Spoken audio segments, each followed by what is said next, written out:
This week, Academy football is part history lesson and part career performance as two Academy quarterbacks light up the gridiron. At West Point, the Black Knights reached a milestone for the first time in a quarter century as Army QB Christian Anderson ran wild against Miami of Ohio. We just needed a guy to make some plays, and he did. At Air Force, signal caller Zeke Daniels set a record for the longest run in Falcons history. We've been working on that play, and it was good to see that work pay off, absolutely. For Navy, it was their closest game this year, but the result was the same as the Midshipmen stay winless on the year. How the way our guys played, couldn't finish. Yeah, we just got to get better. We got to get better. And for the Coast Guard Bears, a late penalty proves costly as the wind slips through their paws. You give up pick sixes or block punts or kicks for a touchdown, those things are hard to recover from. It was a week of highs and lows, and yes, history does repeat itself. What will this week bring? There's only one place to get that answer. This is Behind the Lines, the Academy Football Report.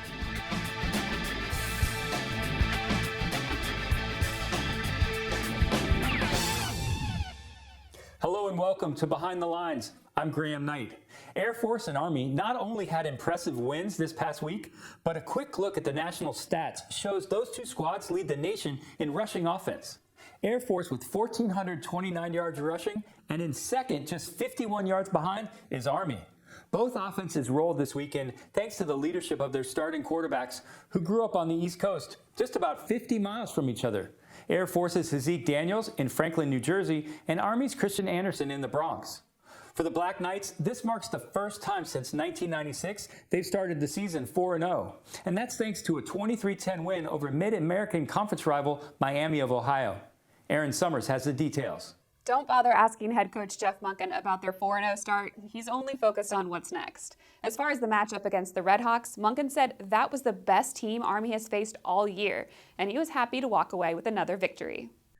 Just a thrilling victory because we feel like we beat a really good team, and it's great to win at home. The win over the Redhawks marked the 13th straight at Michie Stadium. Quarterback Christian Anderson made his third consecutive start and had a career day on the ground with 236 rushing yards and 2 touchdown runs of more than 70 yards. Rushing was the name of the game for the Black Knights with 384 total yards on the day, all coming on the ground. In fact, Army only attempted 5 passes. One late in the fourth quarter ended with a hit on Anderson, forcing him to leave the game with an arm injury. It's a painful injury he's got. Fortunately, it's not anything broken or anything like that. So we're just going to see how it progresses, and we're not sure on the timeline with it right now. Army's defense again showed out, holding Miami of Ohio to just 28 yards rushing. Our defense did a good job putting pressure on the quarterback, and the biggest thing was we did a good job stopping the run. Army finished the game with 2 sacks, one coming from linebacker Andre Carter, bringing his total to 5, which is good for 3rd in the country. A goal line stand in the 4th set up a 99-yard drive that ended in an Anthony Adkins 4-yard rushing touchdown. While the Black Knights have enjoyed their home field advantage, they travel to Muncie, Indiana Saturday for a matchup against Ball State. The Cardinals are 1-3 on the year and coming off a 22-12 loss to Toledo despite a record-setting day by wide receiver Justin Hall. Hall boasts 3,061 receiving yards at Ball State for their school record and is currently the nation's active career leader in receptions with 281. Army plans to utilize their ground attack and eat up the clock. The Black Knights currently lead the country in time of possession at 40 minutes a game. Thanks, Aaron. And now to Air Force. For the Falcons defense, there was extra motivation going into the game against Florida Atlantic. Not only did Air Force let one slip away the previous week versus Utah State, they also gave up more than 600 yards on defense to the Aggies in that loss. But the catalyst for the 31-7 win over FAU was quarterback Zeke Daniels. Right side, and it's Zeke Daniels. Touchdown! Air! Daniels ran for 2 touchdowns in the first quarter, including a school record 94-yard burst that had Daniels, his coach, and the offensive line crowing. It was simply a quarterback sweep, and did a good job with all of our targets, the tackle, the tight end at the point of attack. Isaac conquering the pulling guard. He got out in front of me, and coaches was preaching all week. So let him make his block, and you run off of him. And so I was just a little bit patient, let him make the big block, and then I just saw a lot of green grass, just ran. We spend a lot of our practice working on running the football, and so it's really good to see that pay off. Payoff it did. In the first half, the Falcons had the ball for more than 20 minutes and had 336 yards rushing. They put up 446 yards on the ground for the game and now lead the nation in rushing offense. Daniels finished the day with 164 yards on the ground and 70 through the air. Micah Davis and Brad Roberts each added a score for a team that saw 10 different players run the ball. For the defense, there was extra motivation going into the game against FAU. Not only did the Falcons let one slip away the previous week versus Utah, but they also gave up more than 600 yards on defense to the Aggies in the loss. So for the Falcon defense, it was personal. We really locked in and took this week's preparation to heart, and we knew that we were never going to let what happened last week happen again. And now it's on to the meat of the conference schedule with 4 straight Mountain West opponents on the horizon. I don't think we've ever had a more challenging October and November as far as what's ahead. For the Falcons, a road trip to 2-2 New Mexico. It will be the Lobos' first conference game of the season, the second for Air Force. And now to Navy.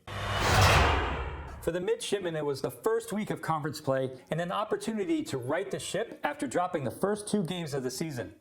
Unfortunately, the Middies couldn't get it done, losing to Houston 28-20 and starting the season 0-3, a first in the Ken Niumatalolo era. And their grueling schedule isn't going to let up. Here's Diane Roberts. It was a tale of 2 halves. Navy quarterback Xavier Arline found the end zone on the 3rd play of the game. The Middies started fast and furious. Yeah, I thought we did a lot of good things.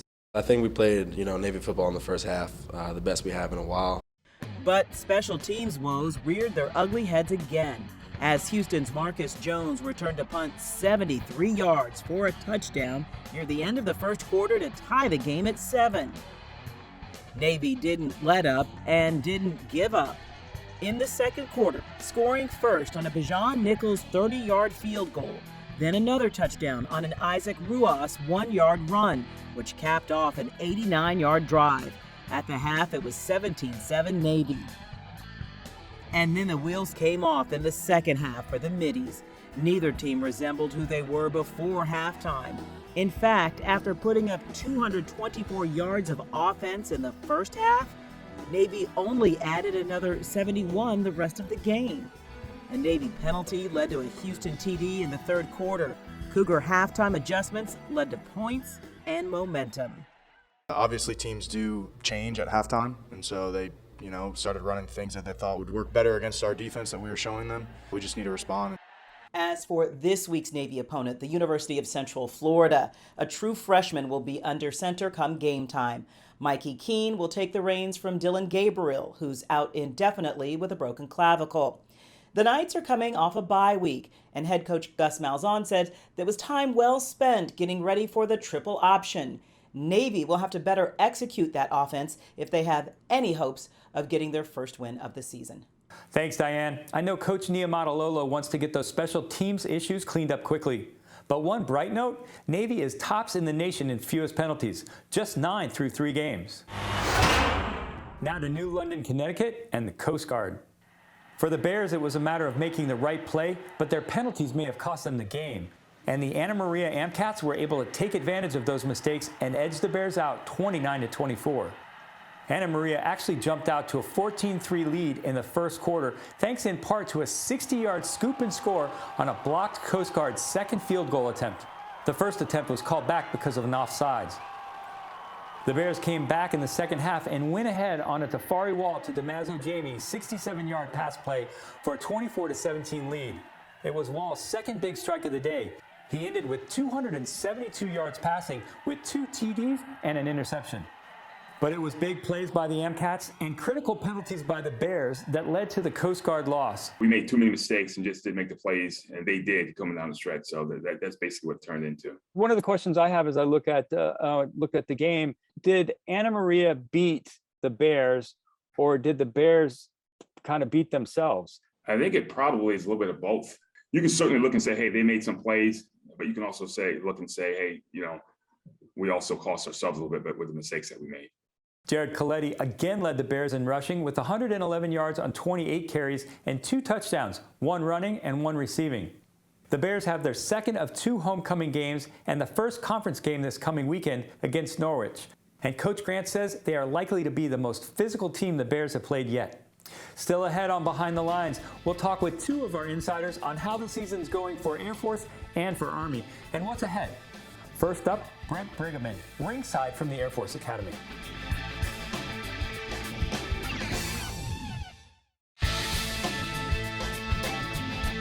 Welcome back to Behind the Lines. I'm Graham Knight.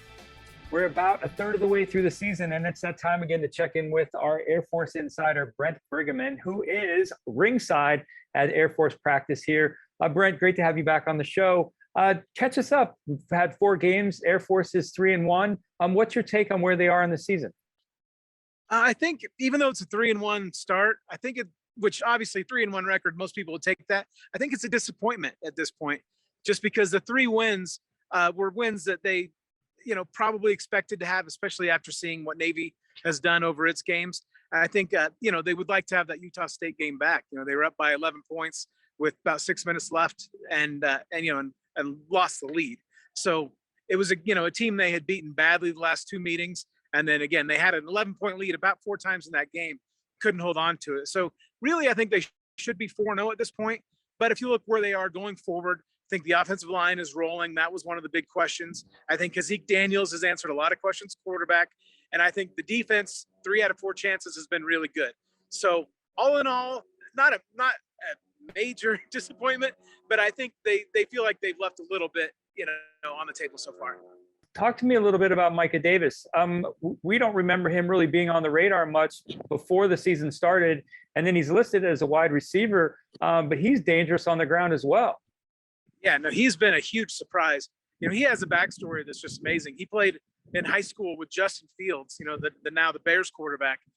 They were teammates when Micah was, I believe, a sophomore and junior, and Justin Fields was a senior. And his dad was a Clemson star who played in the NFL for about 6 or 7 years. So he was one of these under the radar guys that Air Force brought in. And, they never talk about who they are recruiting or anything. And so he sort of slid under the radar, didn't play at all last year as a freshman. And now suddenly he's a star. I mean, he's been very active in the running game. He has a knack for turning the corner in a way that, Air Force just hasn't had a lot of lately. So he has a ton of athleticism. He can catch the ball, get open. He's just kind of doing everything that slot receiver position is made to do. And he's just instantly doing it at an extremely high level. Yeah, he sure is. And he had that acrobatic catch early on in the season. It was a sideline catch. The local station out of Colorado Springs got a great shot of it. Is there anything else on your radar that's kind of piquing your interest? Anything that the average Air Force fan might not have picked up on yet?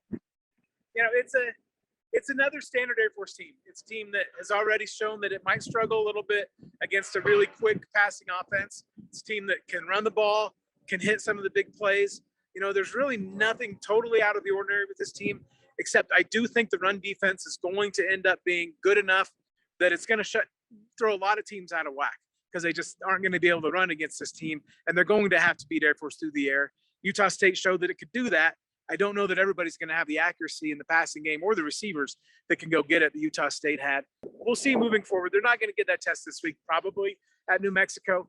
But after that, it's Wyoming, Boise State, Army shortly after that. It's a lot of really big contests coming up soon. Yeah, well, but as we wrap this up, let's just give our fans just a quick preview of the Air Force Army game. Based on what happened with Air Force Navy, what are you expecting out of the matchup in Arlington, Texas? It's going to be fantastic. I mean, the winner of that game will retain the cup. Well, Army would retain it, Air Force would win it. So the trophy is going to reside with whoever wins this game. And Army's, they're playing excellent. I mean, you saw what they did to UConn at the same UConn team that Wyoming barely beat, and Army just blew the doors off that game. So Army, man, they are running on all cylinders, and Air Force has really been pretty good. I mean, I know I sound a little down on them, but they've won 3 of their games by 3 scores or more. So Air Force is going to be good, and they're going to be even better by the time they get to that game because Zeke Daniels will have had a little more experience under his belt at quarterback. The line will be a little more cohesive, and the defense will be a little more in sync. So I think it's going to be two programs, 2 Service Academy teams that are as good as we've seen in a while, and with everything at stake. So it's going to be a fantastic, and on a neutral field too in Dallas. So everything you would want in a Service Academy matchup is what we're probably going to get in that game. All right, terrific. Well, Brent, we'll have to catch up with you after that. For people who want to follow your reporting, where's the best place for them to track you? Is it on Twitter? Is it through the Gazette in Colorado Springs? For anyone who wants to follow Air Force and follow you, what's the best way to keep track? Well, if you're here in town, just pick up a print paper. But no, Gazette.com is the best place to start. You can follow me on Twitter at Brent Brigham, but I realize my name's probably a little difficult to spell. So just go to Gazette.com. You'll find everything I've written up there, and you can catch yourself up on the season. All right, Brent. Well, thanks for taking us ringside today. We look forward to continuing the conversation in future opportunities, and we'll be right back with more Behind the Lines right after this.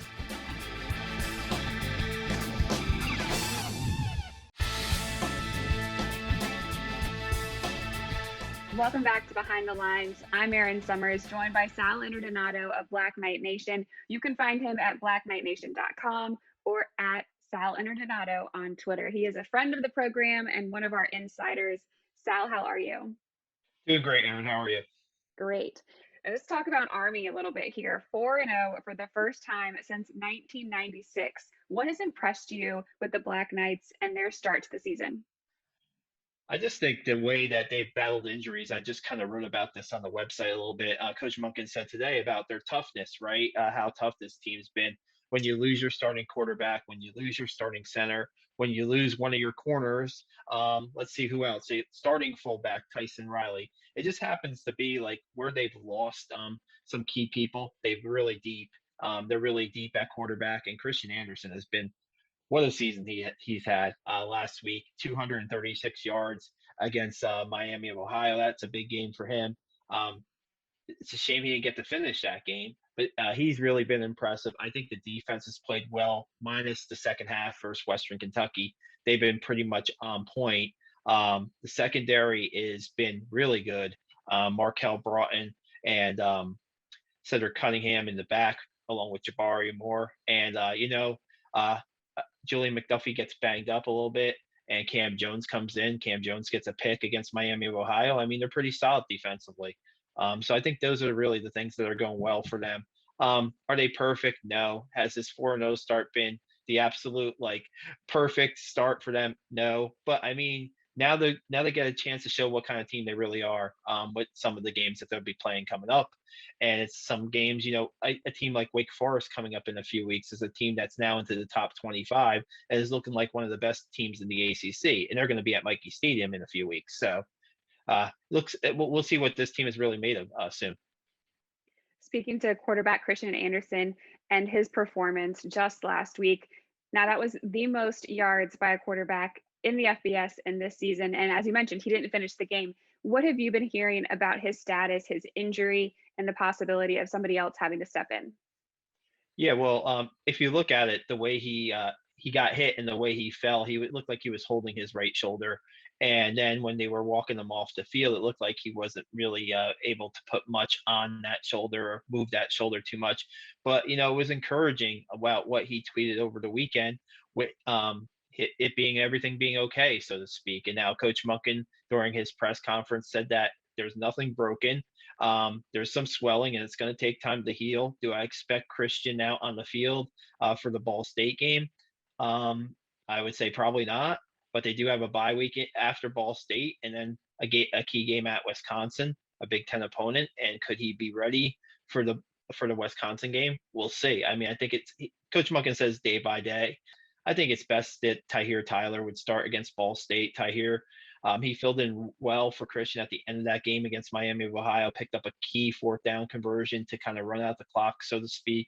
And, he started the season off as the Army's number one quarterback. The Army defense was the top in the country last year. How does the defense this year stack up so far? What really is showing a lot up on film is Nolan Cockrell, the nose tackle, right? I mean, he's just having a great year. Don't look at Nolan Cockrell's stats. Watch him play and watch the attention he gets up in the middle and watch how many plays Spencer Jones and Eric Smith make because of that. And also watch his pass rush. I mean, Jeff Monken said today, basically, that defense is built around a nose tackle. Now, how many defenses that are built around a nose tackle, but he's their best overall player. And then when you get contributions, we have to talk about Andre Carter. God, if I don't talk about Andre Carter, I mean, he's among the league leaders in sacks. He's really been not, I wouldn't say one of their surprise players, but one of their emerging players this season. I mean, you look at the big game he had against Georgia State to start the season, 6'7", 260, coming off the edge, pretty much at times unblockable.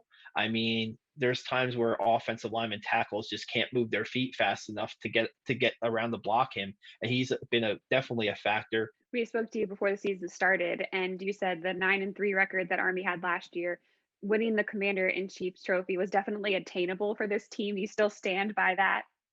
Oh yeah, I think so. I mean, Air Force is off to a good start. That game in November where you're playing at Globe Life Field in Arlington is going to be a different venue for this game. I mean, but I think Army getting on the road for Ball State this week and then Wisconsin in its next game is going to prepare it for the road games. You look at what's happening in Service Academy football. Army is still the top dog, and until Air Force can knock Army off in November, the Commander-in-Chief's trophy should be theirs. I think they're definitely the favorite still. Thank you so much for joining us, Sal. Really appreciate the insight. And remember, everybody can follow him at Sal Interdonato on Twitter and check out his work at BlackKnightNation.com. We will be back with more from Behind the Lines, the Academy Football Report, after this.